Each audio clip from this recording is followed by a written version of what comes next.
Despite the many videos and documents on Bitcoin, it still remains an enigma to the vast majority. But this is not because of its complexity. It is mostly because the masses were trained to not think too deeply about the nature of currency. The modern fiat dollar is just as enigmatic to the majority as Bitcoin, and that is by design. It is shocking how many people still believe that the Federal Reserve is part of the government and that its dollar is backed by gold. Never have the bankers made a public campaign to teach the people about their fraudulent currency printing scheme behind the Federal Reserve. Quite the opposite, they keep it shrouded in secrecy. Unlike the corrupt central bankers, the community around Bitcoin actively attempts to educate the public about its importance and mechanics. Currently growing around the world is Bitcoin's demand to be known and understood as a financial liberator for humanity. In the following presentation, I will attempt to remain neutral while describing Bitcoin's potential, refuting briefly the main arguments against it, and finish with expressing some concerns. It is my goal that you leave this discussion with a better understanding of Bitcoin so as to pass a more informed judgment upon it. For a detailed discussion on the difference between money and currency, see Mike Maloney's Hidden Secrets of Money in link number 1. Many people make arguments against Bitcoin without ever taking the time to understand what it is. I intend to educate the listener while simultaneously debunking the common arguments. But first, allow me to lay a foundation for your understanding by briefly addressing the basics. So what the heck is it? There are plenty of videos on the details and mechanics of Bitcoin, so to keep this discussion from straying into the lengthy technical descriptions of blockchains, distributed public ledgers, timestamping, key pairs, and peer-to-peer networks, I will briefly simplify it into this. Anyone in the world can download the Bitcoin code and run it upon their machine. With this code comes the entire public ledger of every Bitcoin transaction ever made. And they would then be a part of the network, verifying and processing these transactions to the degree of computing power which they choose to contribute to the network. So it is a people's currency system. Everyone is pseudonymously identified by a lengthy wallet address, not by their real names, unless they choose to connect that information to a wallet publicly, like an email address. Most importantly, there is no middleman, no banks, no payment companies, no centralized authority whatsoever. It is literally owned by the users themselves. These transactions are all secured by extremely difficult computations, far exceeding the abilities of most, if not all, hackers, unless they could gang together millions of dollars of equipment. And at this point, it becomes more profitable for them to contribute to the network by mining Bitcoin as opposed to attacking it.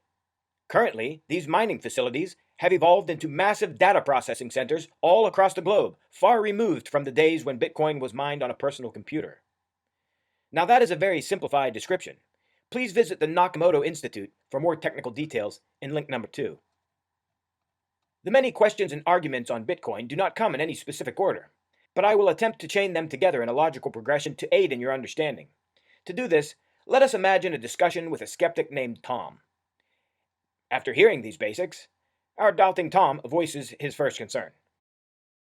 Gotcha. So it's a shared public record of all transactions. That's great, but it's still not real. It's just digital bits. I can hold my cash in my hand. Well, Tom, 97% of all of the money you use right now is also digital. Only 3% of the total currency supply exists as physical paper and coin. So you are already using digital bits. Every day you most likely use a credit card or a debit card, and perhaps not even at a physical location. No, that's not the same. Yes, they are both digital, but my money is backed by gold. Bitcoin is backed by nothing. Sorry to disappoint you, Tom, but no, the US dollar is backed by absolutely nothing but faith. In 1933, the traitorous criminal, Franklin D. Roosevelt, effectively took the country off of the gold standard for the citizens, but not for international trade, by passing Executive Order 6102, seizing all of the gold of the US citizens, just like Charles I of England did in 1640 to his people. However, back then, people beheaded corrupt rulers like Chucky. Unfortunately, FDR got away to help Wall Street start the most horrendous war ever known. See Anthony Sutton's Wall Street and FDR in link number 3.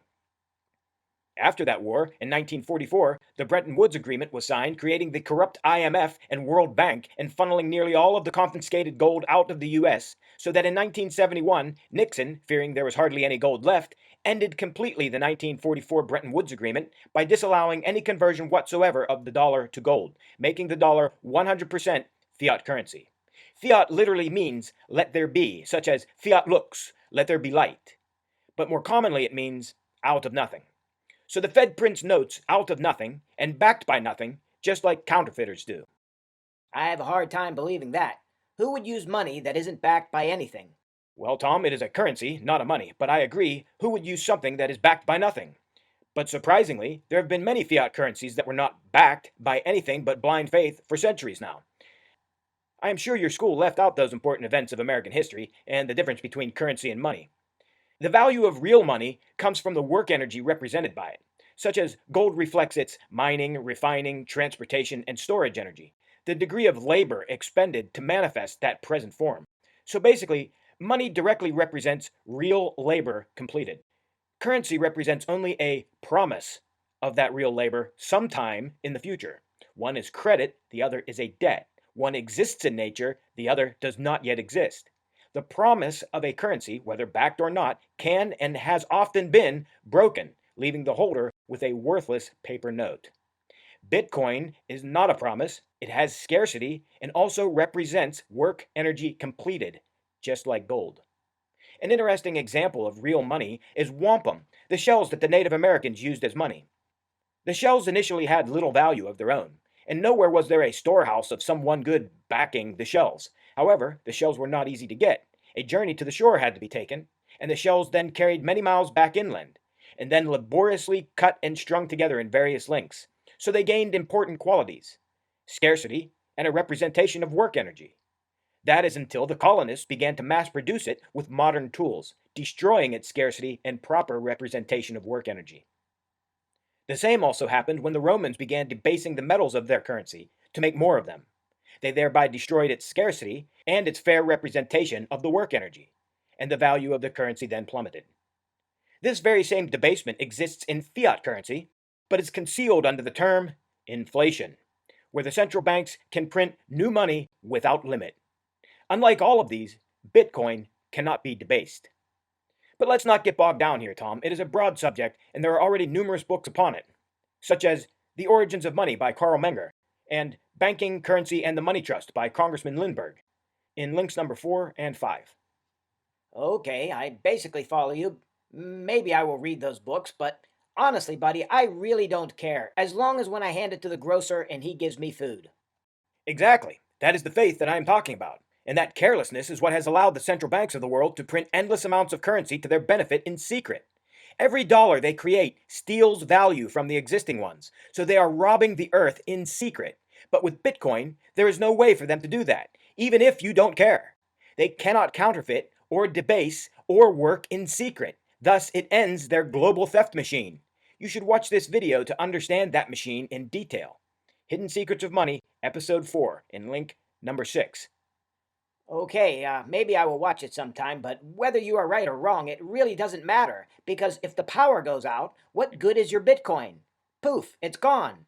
And meanwhile, I have a handful of cash, and whether it is backed or not, it is still in my hand, while your Bitcoin is gonzo. That's a good one, Tom, but like we said earlier, 97% of the current money supply is digital. Your bank account is digital. Your credit and debit cards don't work either. I didn't say credit or debit, I said cold hard cash in my hand.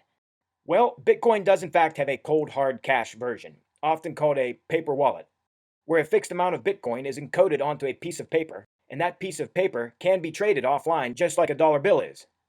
It is an offline, off-network method to use Bitcoin, and anyone can create them. It is basically printing your own currency. There was a man by the name of Mike Caldwell in 2011 who was doing this on metal coins instead of paper, called the Cassius coin. Mr. Caldwell was then threatened by one of the Fed's lapdogs, the Financial Crimes Enforcement Network, and unfortunately stopped their production. But admittedly, in a power outage, they could not be verified as real. So at that point, they would be operating strictly on faith, just as your cold hard cash does. But honestly, a small power outage is no big deal for fiat or Bitcoin. What matters is a disaster scenario.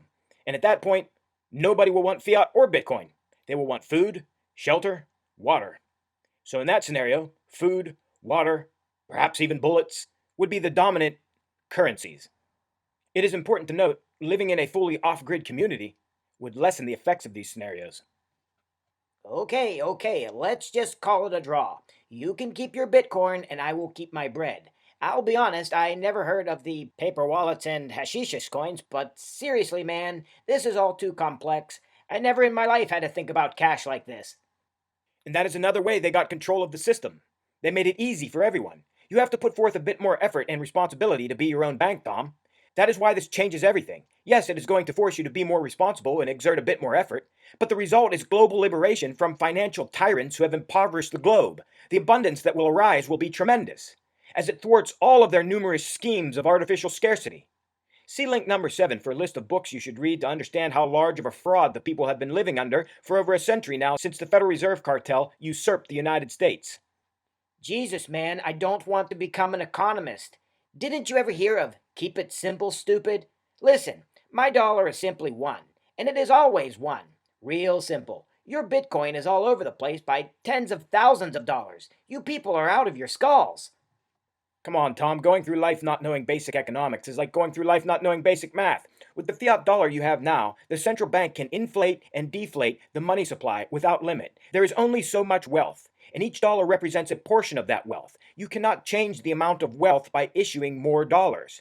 If it costs you $1 to buy a cup of coffee, and then they double the money supply, it will then cost you $2 for that same cup. So the amount that you have in your bank will now only buy half of what it used to. They therefore stole half of your wealth without breaking into your vault. This causes the people's money to drain twice as fast, back into the hands of the central banks. At that point, they contract the money supply, making all of their collected dollars that much more powerful. It is a fraud of the highest order, Tom, and you really have to understand it. Without fiat, Bitcoin and the entirety of the economy would be far more stable. The lie and illusion is in the dollar, because as you have said, the dollar is always called one, and everything based upon it is said to be fluctuating. But in reality, it is the dollar that is fluctuating, because of the banks inflating and deflating the money supply, yet continuing to call the dollar one. When something grows or shrinks in number, it cannot be titled with the same number. This lie is what causes massive arbitrage and theft throughout every facet of the economy. So no, Bitcoin is more stable than it appears. What changes is the ratio to fiat. Therefore, the community would retain more wealth by pricing everything in Bitcoin, using strictly Bitcoin, and refusing the central bank's paper notes of lies. Because Bitcoin cannot be inflated or deflated artificially. I don't know enough about how central banks are inflating or deflating the number of dollars in circulation to argue with you, but I can say I always thought Bitcoin fluctuates all because of speculation. Like that story of the tulip mania in the Dutch Republic of the 1600s, or the infamous greater fool theory. Buy at whatever price you can, so long as there is a bigger fool that you can sell to at a profit. Well, I'm not going to say that there is no speculation at all, because if people do not understand something, all they can do is guess at its value. Furthermore, the market is very small and is easily moved. Couple this with the fiat fluctuation we have already discussed, and we get these price swings. So first, we have to decouple from fiat, allow the market to grow in size, and most importantly, have the masses understand Bitcoin's value in detail for it to significantly stabilize.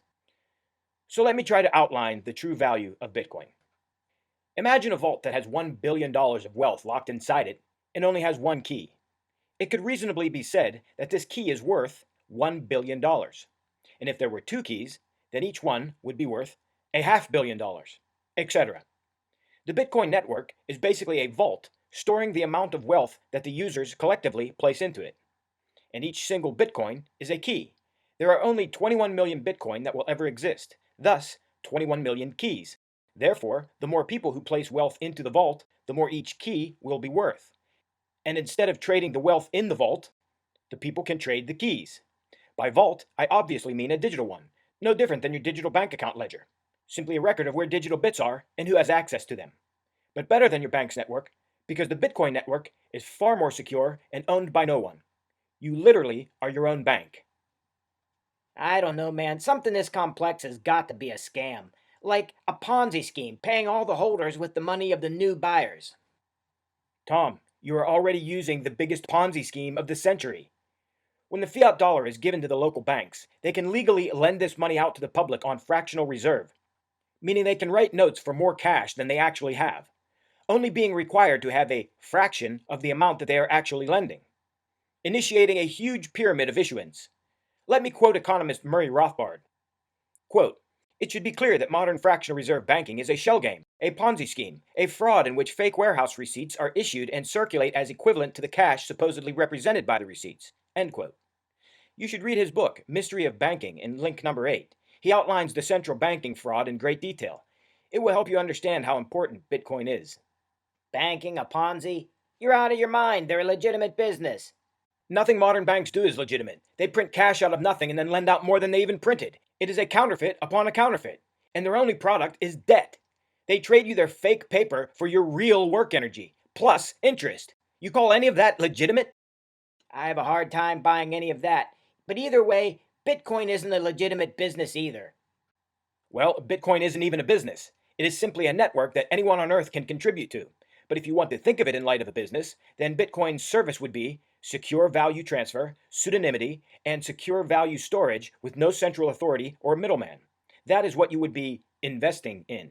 Consider Visa. They are a business that you can invest in, and their service is simply shuttling around digital bits that you never see.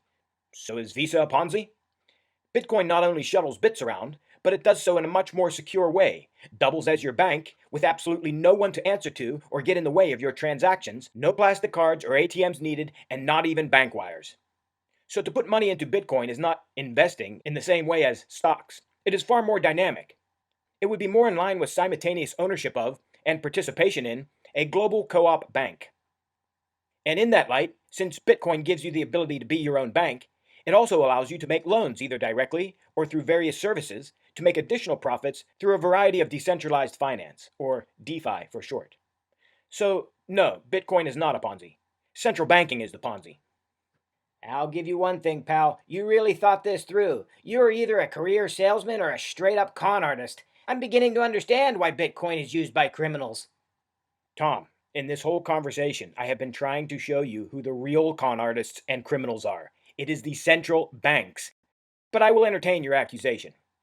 Crime is crime, and it will exist no matter what form the money takes. This is the same flawed logic that a gun does evil and not its user.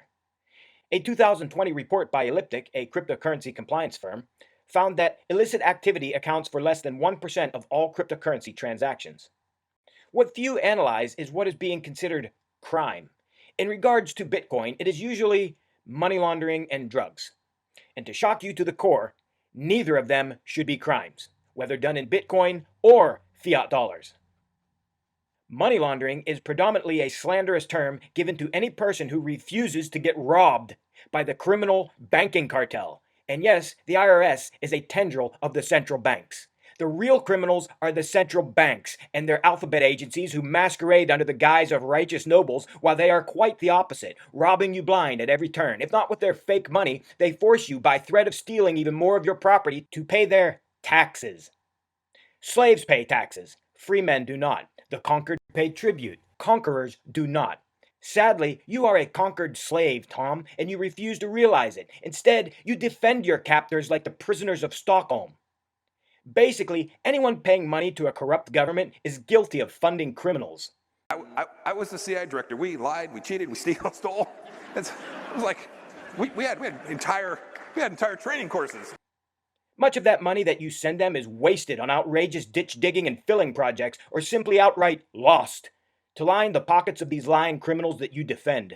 According to some estimates, we cannot track $2.3 trillion in transactions. So I'm asking you if your agency has, in fact, according to Bloomberg, extended $9 trillion in credit, which, by the way, works out to $30,000 for every single man, woman, and child in this country. I'd like to know, if you're not responsible for investigating that, who is? Just if I could follow up real briefly, I'm out of time here. $1.3 trillion in missing spending that they have said that they would disclose, but they have not. So the website usaspending.gov that is supposed to disclose grants and contracts information has fundamental problems with the data quality. But the roads and schools would... Tom, voluntary contributions to a specific project are far more effective than forced contribution to ambiguity. Let me repeat that. Voluntary contribution to a specific project are far more effective than forced contribution to ambiguity. In fact, America's first Constitution, the Articles of Confederation, had no power to tax, and the government had to be funded by donations and voluntary contributions. Its entire purpose was to keep the central government weak, and thus the power decentralized to the several states. This strength is what the centralists actually argued against to push forth America's present centralized constitution. But let's not get off topic into a taxation is theft of the fruit of your labor debate. There are volumes on the subject going back centuries, such as Lysander Spooner's Constitution of No Authority in link number 9. We're talking about Bitcoin here. Oh, yeah, that coin that was used on the Silk Road by, drug dealers.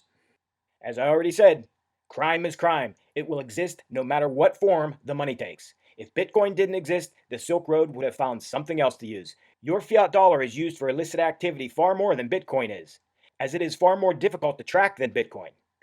Yes, contrary to popular belief, Bitcoin is far easier to track than cash, for it leaves a digital paper trail on a public ledger. There are sophisticated data analysis and profiling softwares that can track Bitcoin even through mixers, with tracking by companies such as Chain Analysis and Elliptic. But besides that, it shouldn't be demonized as crime in the first place. Do you realize that the plants now called drugs have only been illegal in the US since after the corrupt Federal Reserve cartel and their criminal cronies gained power over the United States in 1913, but were in human society for thousands of years?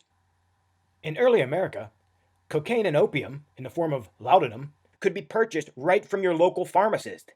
As late as the 1890s, the Sears and Roebuck catalog offered a syringe and a small amount of cocaine for $1.50.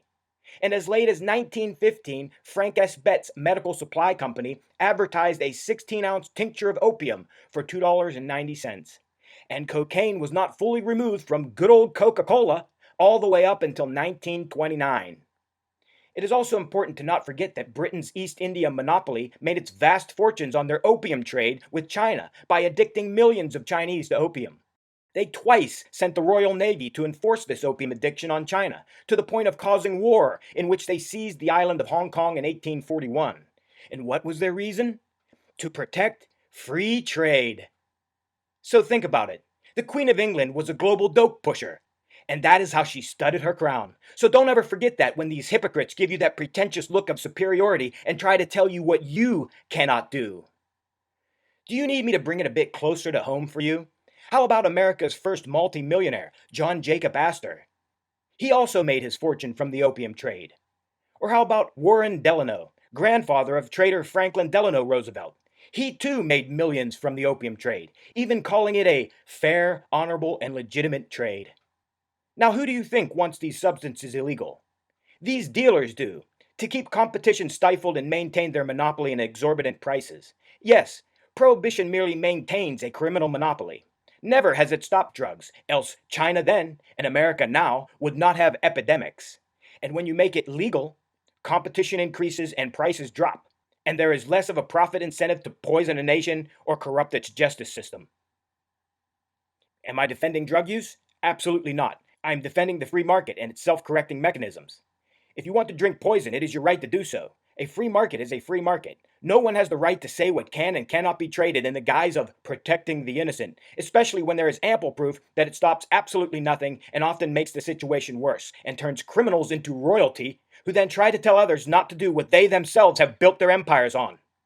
They therefore demonize anything that is out of their control or encroaching upon this empire as crime. So you see, the black market is defamed because it is actually the freest market that there is, out of the control of these pirates and stifling their power.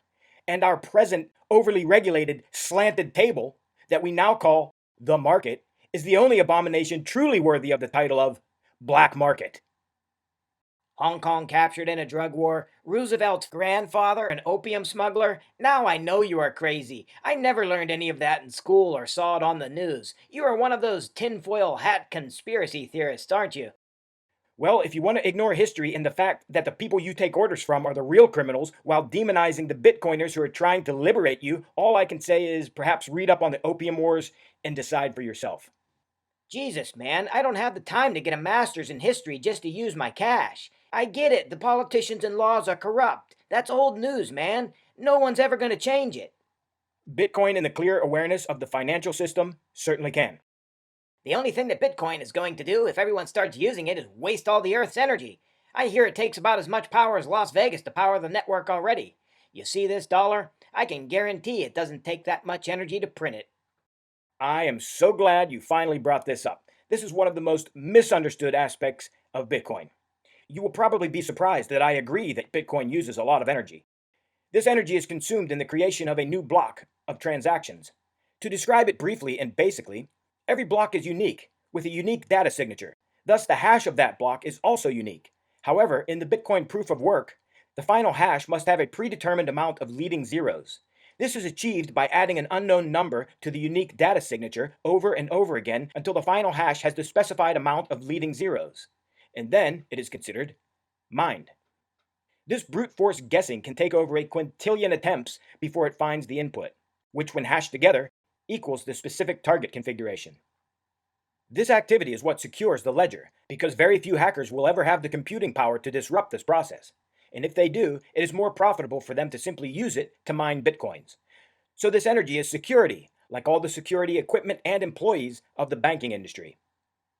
And it is important to note that the security of a currency is directly proportionate to its acceptance and hence its liquidity. Numerous estimates of Bitcoin's energy consumption vary, but they average out to roughly 100 terawatt hours of power per year. What is often not subtracted from this total energy consumed is some miners' use of Bitcoin's excess heat energy to heat buildings, water, and other purposes. Global power production in 2020 was about 27,000 terawatt hours. It is estimated that the internet consumes 10% of the world's power, and that YouTube and Netflix video streaming amount to roughly 1/4 of the internet's traffic. This equates to 675 terawatt hours per year, or about 7 times more energy consumption than Bitcoin mining just to stream videos. To put these numbers into perspective, the Gorges Dam in China produces about 93 terawatt hours per year. And to add to that perspective, in 2020, the United States used 3,800 terawatt hours of electricity, which is about 10.4 terawatt hours per day. So Bitcoin may consume all of the energy of the Gorges Dam, and that is 9 days of USA's total power. A typical gas-fired plant can produce 1 terawatt hour in about 40 days. It would take 11 of these plants to power Bitcoin all year. Okay, so it uses less power than video streaming, but that is only because everyone streams videos and nobody uses Bitcoin. It will hog just as much power when that many people start using it. Hey, not so fast. I didn't even get started. I had to tell you its consumption so that I can tell you the consumption of the thing it is about to replace, the central banking system. I want you to imagine how much energy it takes to melt the steel and cast, transport and construct just one bank vault, or the building around it, or the electricity to power small banks and large banks, the various office supplies, furniture, and machines, the food, climate, and commuting energy of the millions of people employed by the banking sector. Imagine the energy to fashion just one steel-armored car and constantly fuel it to transport cash back and forth safely. Now imagine all of this all across the globe, and realize that Bitcoin replaces all of that. Do you now see how little energy it uses in light of that monstrosity? Yeah, but you just laid off millions of people, buddy. Exactly. Millions of people that no longer assist a criminal empire and can now work in far more noble occupations, such as the decentralized networks of digital currency and smart contract development, or start their own decentralized financial institution right from their own home, or perhaps a government tracking agency. Well, if they go to work in digital currency, then it will make Bitcoin use that much more energy. True, but you need to understand that Bitcoin is not energy intensive. It is computationally intensive. The only thing that uses energy are the machines. Therefore, the more efficient the machine is, the less energy it takes for that same calculation. Therefore, Bitcoin actually encourages energy-efficient technological development. Anyone can build a machine that will do one calculation well, but to do it with as little energy as possible is superior engineering. For example, Intel's new Bonanza and block-scale miners are already claiming to be more energy efficient than previous hardware, and this trait will only continue. But none of this energy consumption is remotely the bulk of it. As I told you earlier, the IRS is a tendril of the Federal Reserve cartel. Let me quote economist and monetary historian Mike Maloney. Quote, "Much of our taxes are not used for schools, roads, and public services, but to pay interest on bonds that the Federal Reserve bought with a check drawn on an account that has nothing in it. Before the establishment of the Federal Reserve, there was no need for personal income tax. The Federal Reserve was created in 1913, and that very same year, the Constitution was amended to allow income tax. Do you really think this was just a coincidence? Ask yourself how much income tax you've paid over your lifetime. Much of it has been silently siphoned away into the hands of those who own the system. End quote. Do you understand what he is saying, Tom? Your income is taken from you to pay the central bank for interest on their counterfeit notes, merely paper that they print out of nothing, which the government used to do for free. They are a thieving middleman. So keeping with this energy-conscious theme, let us now see how much human work energy is stolen from the United States by the central banking cartel. They steal roughly $3.5 trillion of the people's income every year. Translating this into bulk energy prices at 5 cents per kilowatt hour equates to a whopping 70,000 terawatt hours of human work energy stolen by these criminals every year. That is 700 times the energy that Bitcoin uses for the far nobler purpose of liberation. 700 times the energy that the Gorges Dam makes in a year, stolen from mankind every single year, and that is just in the United States. Are you beginning to see the magnitude of their crime? If you want to complain about energy waste, look no further than the central banks. Okay, man, I see you are really passionate about this, and that is great. I just don't have the time or energy to dedicate to this, but I really appreciate you trying to inform me. I will just stick to my cash and taxes, and you can have your Bitcoin revolution. No love lost. That's fine, Tom. The only reason I am passionate about it is because you and your nation have been being robbed blind for over a century now, and I hate to see my fellow countrymen get robbed. For a guy talking about love of countrymen, trying to kill the dollar doesn't seem very patriotic. It's basically anti-American. Trying to kill the dollar is anti-American? Absolutely not. It is the most patriotic thing to do to get these usurping looters out of our country and return to free banking. And with Bitcoin, everyone can be their own bank. The Fed is owned by the member banks, and the member banks are owned by other banks, like shells within shells within shells, eventually leading to large foreign interests. Exactly how most criminals set up rackets. Samuel Morse wrote Foreign Conspiracy Against the Liberties of the United States in 1841, warning of foreign royalty gaining positions of power in the United States. Lysander Spooner wrote Financial Impostors in 1875, warning of centralized banking and no competing currencies, calling the concept of it the greatest fraud. So no, to oust the central banks and their dollar and return the free banking power to the people is absolutely the most patriotic thing you can do. Okay, let's just compromise on gold. No fiat or Bitcoin. Everyone wins. I'm glad you mentioned it. This is the perfect way to tell you about the power of free banking. Contrary to popular belief, gold is surprisingly what destroyed the prosperity of the colonies and caused the Revolutionary War. When Benjamin Franklin went to London in 1764, he found unemployment and poverty among the British. When Franklin was asked how America dealt with their poor, he replied, quote, "We have no poorhouses in the colonies, and if we had some, there would be nobody to put in them, since there is, in the colonies, not a single unemployed person, neither beggars nor tramps." End quote. Shortly thereafter, England passed a currency act that made it illegal for the colonies to print their own currency, forcing them to pay all future taxes to Britain in silver or gold. At that time, there was little gold in all the colonies, as they printed their own notes of credit to trade.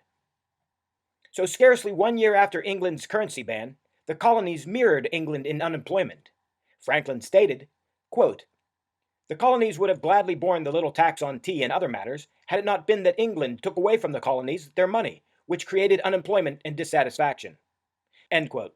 So you see, it was not the tax, but the forced use of gold, which they had none, and the outlawing of issuing their own local notes, the colonial script. These were the various paper currencies backed only by the integrity of each colony. The colonists saw this purposeful ruin of their prosperity as tyranny, so they ignored the law and began the revolution. They instead made an even broader script for the entire Union, the continental currency, with which they financed a major war with virtually no precious metal currency of their own and without taxing the people.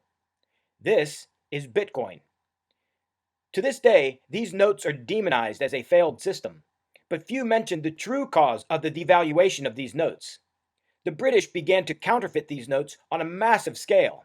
It was the British who destroyed their value to the point we get the historic phrase, "not worth a continental." Just as the colonists destroyed wampum scarcity by mass production, so the British did to the Continental.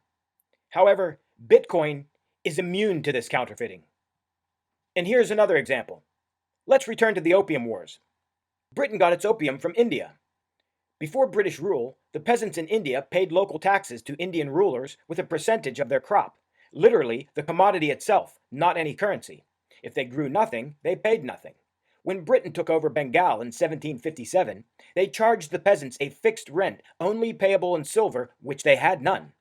So even if the peasant had plenty in the form of a crop, they were in this way forced to trade their crop for many times less its value to silver traders who were set up for that purpose, successfully impoverishing them, just like they did to the colonists a few years later.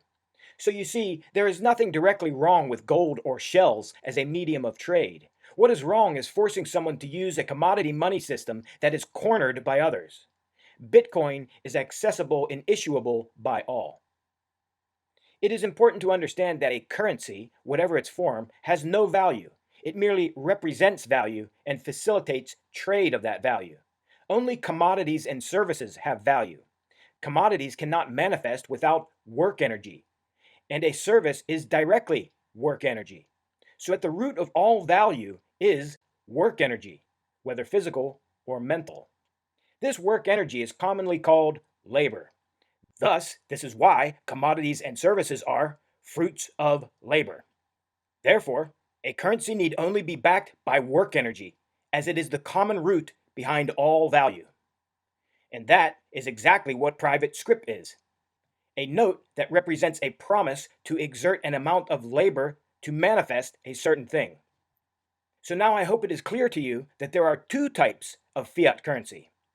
One is issued and controlled by a centralized monopoly. The other is decentralized and issued by anyone. The latter is referred to as scrip.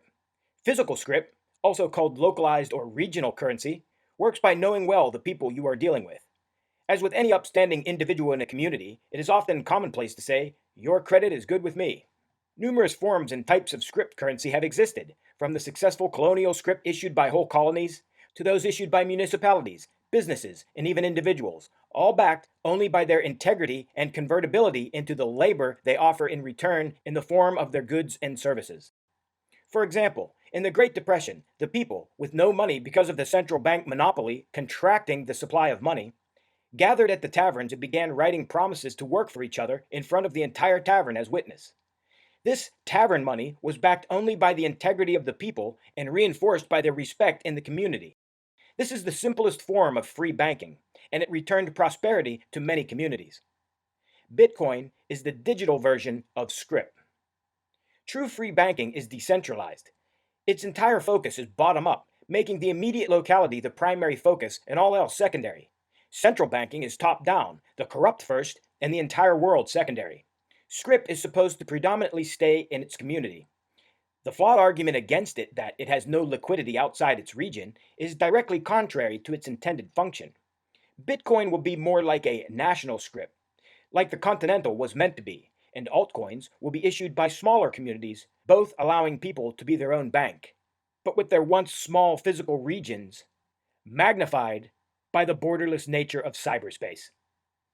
What stopped this system were the centralists, who put a 10% tax on private paper money to purposely drive it out of existence and further secure the central banking cartel's future success. The issuance of Bitcoin cannot be taxed. It is important to note that the term free banking was broad-brushed over many examples that were state-regulated, thus not free at all, nor worthy of the term.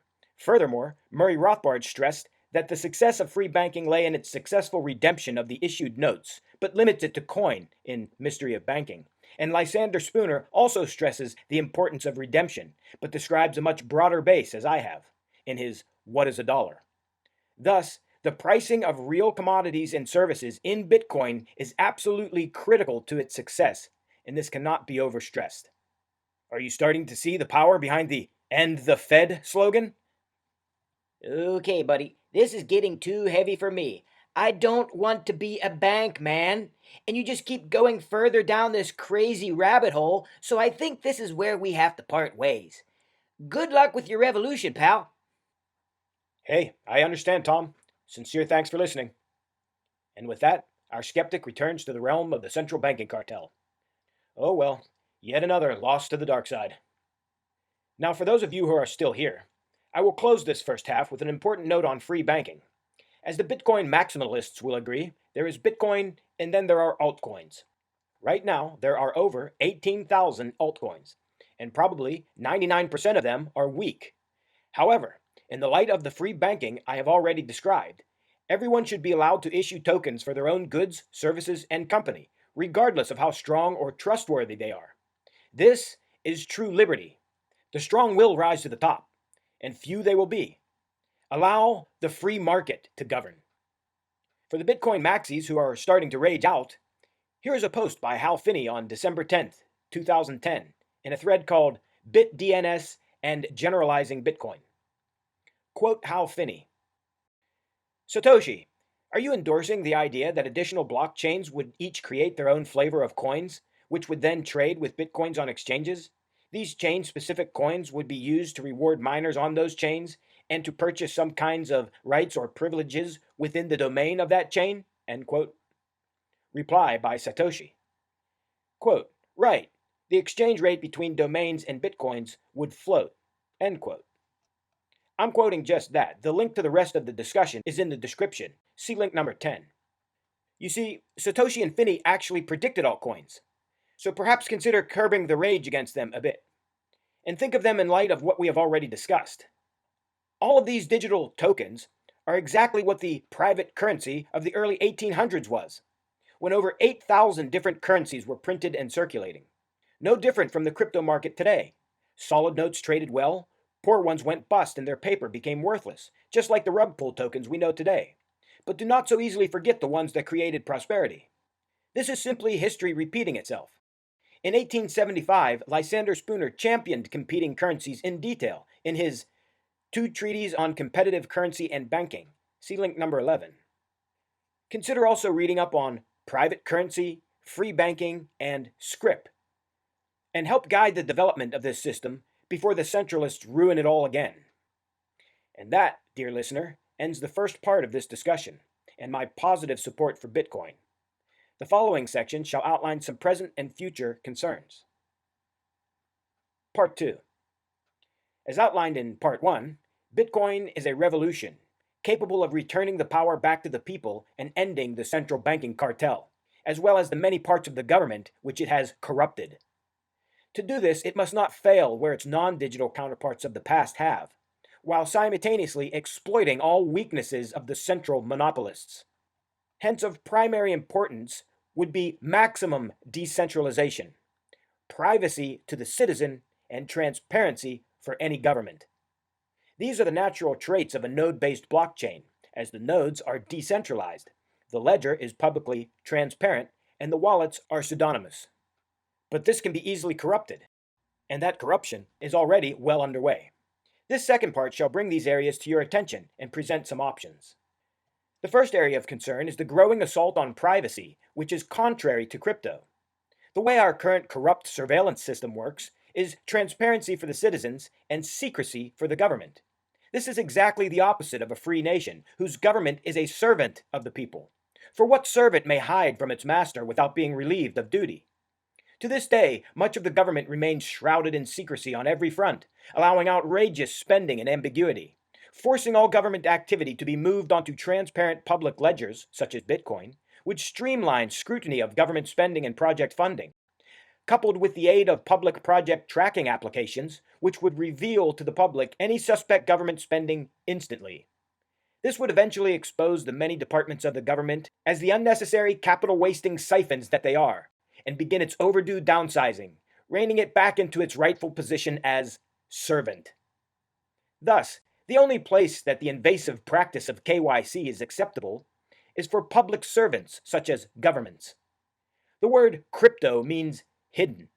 Thus, the very act of KYC is contrary to crypto. As such, any establishment forcing it on private citizens is against crypto and should be avoided and broadly exposed as the sellout that it is, and mass boycott encouraged. KYC only exists so that the criminals outlined throughout this entire presentation can continue to rob the people, period. Therefore, oppose all KYC supporters vehemently as assistants to a criminal cartel. The second area of concern is the ever-increasing centralization of mining through large mining companies and large mining pools. And contrary to popular belief, the 51% attack is not the main danger of this concentration. The greatest power achieved is that the heads of these powerhouses can deny service to any wallet address that they desire, as the Mara pool has already done. Coupled with the above KYC invasion and government usurpation of the mining, they would literally be able to shut off anyone's money for whatever reason they come up with. While this scenario is challenging, it is possible. And it would be most formidable through the linking of IDs with wallets, thus reinforcing the aforementioned concerns of KYC. Having more independent pools may lessen the possibility of this happening. And as technology increases in efficiency, perhaps retail computers may eventually be able to successfully contribute to the network in the future, further increasing decentralization and enable efficient circumnavigation of such sensors. Another option is utilizing off-chain networks, such as the fast-growing peer-to-peer Lightning Network. It is accessible to everyone and relatively easy for the average person or merchant to run a node. The more people running nodes, the more that this layer of Bitcoin will remain decentralized. Furthermore, this layer is off-ledger with no KYC. Still, a user would do well to use a new wallet often, if not every time, to further secure privacy. Another option would be to trade Bitcoin through your own physical real-world networks on secure paper wallets of various denominations, like your own version of the Cassius coin. This would be similar to the creation of your own currency and circulating it within your community. Like the Lightning Network, all of the transactions done in this way are off-chain. These coins could take any form you can imagine, and would function even if the entire Bitcoin network was fully centralized. Imagine your own tavern coin without running a blockchain. Moreover, by throwing real-world meetups, you can onboard friends into cryptocurrencies by selling them yours for fiat, saving them from having to go through KYC, or the outrageous fees that some on-ramps charge. And this will likewise save you the same fee to change back the fiat for those few things that you have yet to change over to crypto payments. Real-world meetups like this promote community and innovation, as well as compromise the KYC campaign. If you cannot throw an event and do not want to use a KYC ramp, one market that you can use is the BISQ network, bisq.network, marketplace, which prides itself as a private, peer-to-peer online trading platform for Bitcoin to currencies of various types. These practices of trading entire wallet addresses invalidate any attempt for compromised miners to censor a wallet address, for it will no longer be a valid way to verify the holder of a wallet address. In a worst-case scenario, if Bitcoin ever did become overly centralized or even outright corrupt, the good news is that the people can simply fork into their own network, just like Bitcoin Cash already did. In fact, to date, there have been over 100 Bitcoin forks, and 74 of them are still active. Now, a worst-case scenario for such a small forked network running the similar code of a larger one is that it could be attacked by the larger network. However, we then have the option of writing completely different algorithms. For example, Litecoin uses script, and Ravencoin uses X16R. And this is basically the origin of the now 18,000 different cryptocurrencies, the majority probably being simple Ethereum-based tokens and not sovereign network coins. But as chaotic as it is, it actually assists decentralization, obfuscation, and innovation, all of which stifle the control of the monopolists. It is true that many of these currencies are centralized projects masquerading as decentralized, and many are fiat enthusiasts masquerading as crypto enthusiasts, neither having any concern for the liberating principles outlined in this presentation. As such, they will pass into oblivion with the corrupt legacy system that they embrace, so waste no time or energy upon them. The third concern is the increasing concentration of Bitcoin itself in the hands of a few, which is a form of centralization. In addition to the centralization of Bitcoin mining, it must be added that this mining is where all new Bitcoins come from. 50% of all Bitcoins are mined by only 0.1% of all miners, and a mere 10,000 wallets hold nearly a third of all existing Bitcoin. If few individuals hold all of the Bitcoin, It is little different than the British having all of the gold. Furthermore, by putting large amounts of Bitcoin in and out of circulation, they could expand and contract the available Bitcoin supply, and are then little different than the central banks inflating and deflating the fiat currency. There is data by Glassnode that claims that the distribution is not concentrated, but that is debatable. Regardless, the pricing of goods and services in Bitcoin will encourage more users and thus broader distribution. The fourth concern are the centralized exchanges. These exchanges are a major cause of the volatility in cryptocurrencies, mostly because they are predominantly used by those people who desire only fiat gains, trading back and forth from fiat to crypto. Their use impedes the decoupling of crypto from fiat and its deleterious effects. The crypto market is still very small and is easily moved by whales for good or ill, and these movements are mostly due to this massive in and outflow of fiat. This would not be as apparent in a larger market. Couple this with the mass use of bots by exchanges and traders, and much of the volume on these coins is illusory and done by market makers, either real or bots, with estimates up to 100 times over reality. A similar fraud is used to program bot price action to print specific chart patterns to trap technical analysis traders who use outdated techniques. The best TA is not shared, nor public. It is a strategic advantage by its very nature. When a technique is widely known, it negates itself as it begins to be counter-traded, especially in a world of increasing artificial price action. This easily liquidates inexperienced leverage traders whose funds are siphoned into the exchange to support additional market making, repeating the cycle. This leveraged activity not only magnifies volatility directly, but also indirectly through the pair arbitrage which it temporarily creates.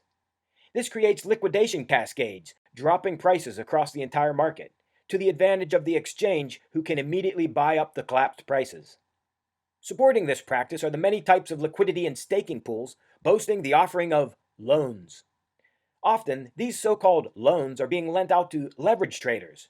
So by staking in these kinds of pools, you are enabling gamblers and leverage traders, who then make money off of your static coins or crash the market and enrich the exchanges. Lastly, many large exchanges charge a substantial fee for a token to be listed upon their platform. Through all of these methods, they have siphoned a massive amount of wealth from the community that could have been spread throughout the various digital currency projects.